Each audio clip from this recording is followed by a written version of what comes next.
Здравейте, аз съм Вива, сертифициран астролог и дългогодишен психотерапевт, както и учител мастер рейки и регресивен терапевт. Пълнолуние в Овен е едно от най-трудните пълнолуния, изпълнено с изключително много енергия, много напрежение, много дързост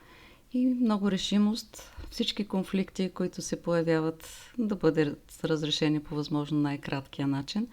защото знакът Овен е огнен, той е дързък, смел и иска всичко да се решава по най-бързия начин, в най-кратък срок.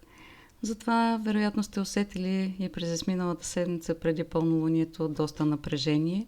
Вероятно ви се е случило най-неочаквано да бъдете въвлечени в някакъв конфликт или спор, или поне сте забелязали около себе си много голямо напрежение, дори в ситуации, в които не се вижда абсолютно никаква причина за това.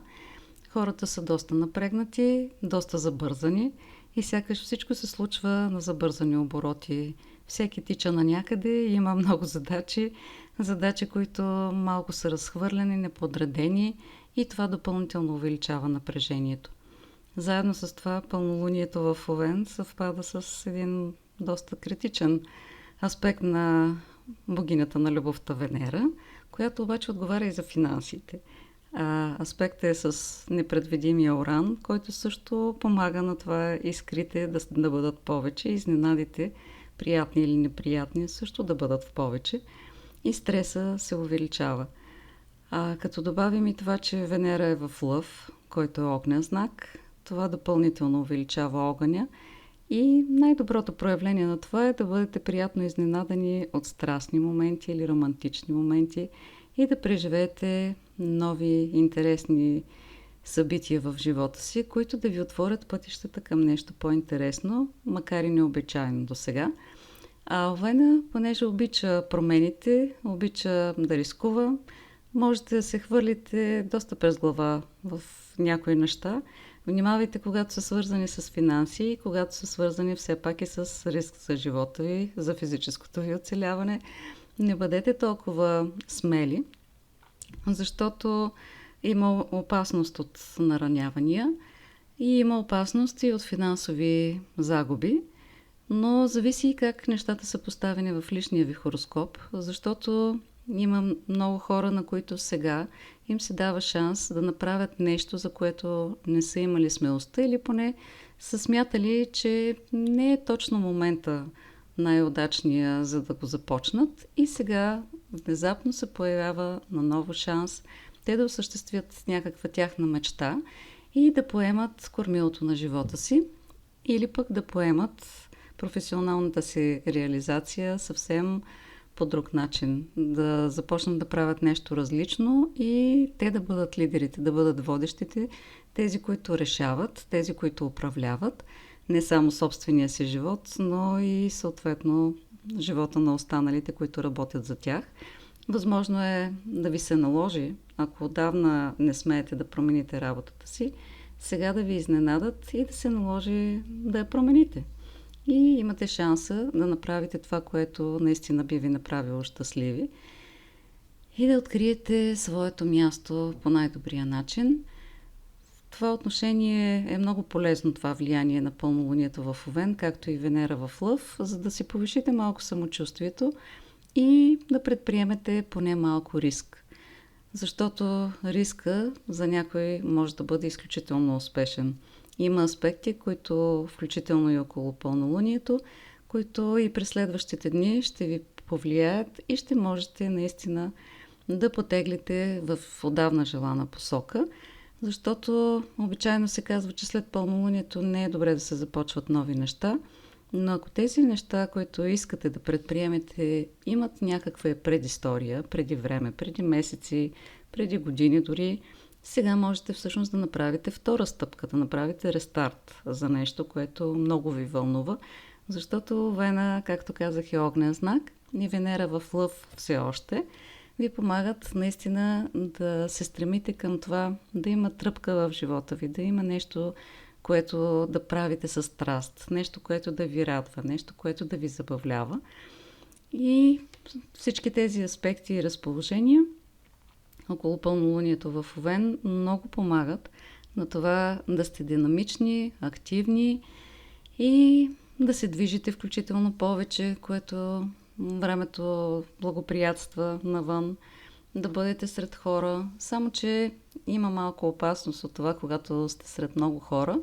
да усетите напрежението в другите, недоволството, че нещата не се случват така, както им се иска, не се случват във времето, в което им се иска и имат непостигнати желания. Имат конфликти помежду си и около пълнолунието, преди и след него, има доста ситуации, в които може да се наложи да вземете решение не само за събития, които са предприяти в изминалите 6 месеца, когато е било новолунието в Овен, но някои хора се завръщат и размишляват, включително и върху отношения и промени, които са се случвали през годините, даже в изминалите 10, дори 20 години. И времето след пълнолуние е доста подходящо да разчистите малко около себе си, да разчистите първо мислите си, да огледате емоциите си, докато Меркурий все още е в Дева, той доста помага на това да имате известни спирачки, да не действате през глава и да не действате с рогата напред, както би постъпил един Овен, а малко да анализирате и да преосмислите това, което имате като емоции, като чувства, като неща, които сте преживели, вашия опит, който имате,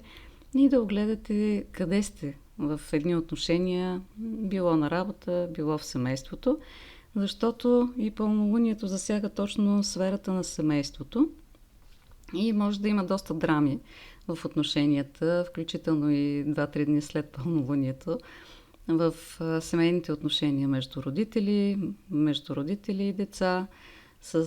между съпрузите или хората, които живеят на семейни начала, да има доста неща, които да станат, да се окаже, че са нетърпими вече за всеки от тях и на вид съвсем дребни нещица могат в следващия момент да създадат много голям конфликт и много голям скандал. Но хубавото е, че Слънцето е в Везни, а това е знака на равновесието и на баланса. И той се стреми винаги към това да има някакъв, да се спазва добрия тон, да се говори дипломатично, макар и малко заобиколно, което Овена не обича. Той обича резките, бързите разговори, точните бързи решения, яснотата, докато Слънцето във Везни ще помага така на една по-голяма толерантност в изказването. И с този Меркурий в Дева, който ви кара да анализирате малко повече и да разсъждавате, да сте малко по-разумни, изисква се единствено да успеете да овладеете този огън и всички искри, които излизат от вас или идват към вас, и да успеете да запазите известно търпение, да слушате какво човека срещу вас има да каже,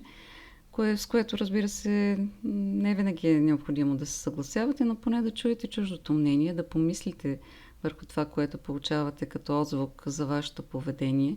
и за нещата, които вие правите и казвате. И след това да потърсите някакъв компромис. Много хора не обичат тази дума, затова ще заменя с баланс. Баланса между това кой какво изисква от другия и дали можете да се споразумеете за нещата, които са ви най-необходими. Макар че когато бушува огъня, малко е трудно да опазите дори нещата, които са много ценни между вас. Внимавайте да не подпалите черката, както се казва, от никакво и от някакъв много дребен спор, защото напрежението е голямо и то няма да утихва много, защото предстои Марс да влезе в Скорпион, а тогава нещата ще се обърнат доста различно. Докато сега Марс в Везни също допринася за това да си премълчавате, въпреки че и това не е много подходящо, защото премълчаните истини, неказаните тежести, всичко това в някакъв момент се трупа и излиза в най-неподходящия момент и под най-неподходящата форма. Но така стоят нещата между планетите. Затова аз ви съветвам, ако имате приятни спомени, пътувания, дори преди много време да са се случили на места, където сте се чувствали щастливи, спокойни, отидете. Времето е подходящо, можете все още да си пътувате на по-кратки или по-дълги разстояния. Върнете се там, където сте се чувствали добре, където сте се чувствали уютно, спокойно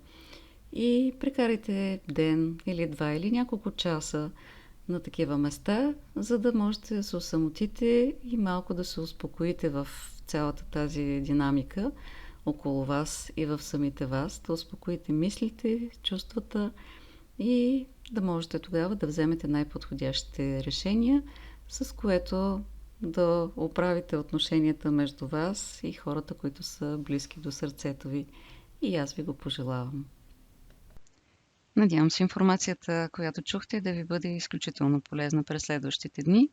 и да харесате това видео, да бъдете мои абонати на този канал за астрологични прогнози, да харесате Facebook страничката и да разгледате сайта, където също публикувам астрологичните събития, актуални за седмицата.